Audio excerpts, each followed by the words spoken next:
when I was thinking about what I wanted to write next, I thought this time I'm going to write a book, a novel, where the stakes are really high and where what happens really matters to the characters. So there were a number of places I could have gone with that, but I decided to go with child abduction because I thought it would be interesting to hear from the abductor as well as the police and the mother and the child.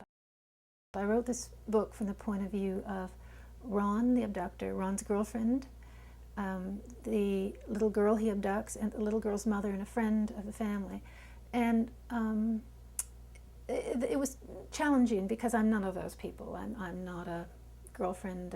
The girlfriend is a former crack addict waitress.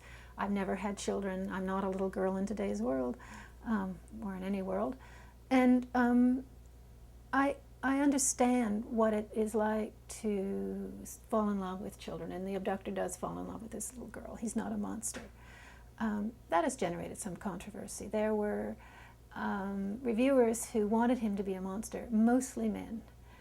Women were grateful that he wasn't a monster. They thanked me for not making him a monster. They thanked me for the fact that Rachel, aside from being abducted, is not harmed.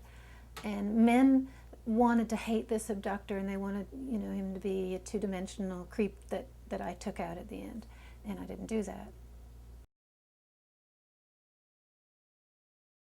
The book is set in Cabbagetown because I've lived here now for 12 years in 2 different houses, and I walk every day, and I take different routes through Cabbagetown, and I swear I know every house and every street, and I've looked in every window.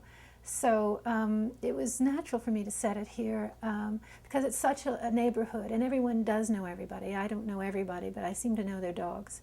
It's just a very interesting neighborhood because, as I say in the book, you know, the dandelion fluff from a derelict, rundown house flies over the fence and lands on the perfect lawn of a $2 million house. And right next to a 5-star restaurant is a strange little shop selling, you know, plastic shoes for $1. So it's very cross-cultural here, and it's and I love the energy here, and I love being close to the ravine.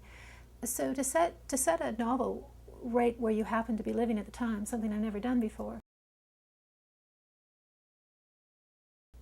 Cat's Eye. Cat's Eye, it's set in the ravine. And as a little girl, I spent a lot of time in that ravine further north than where Cat's Eye is set.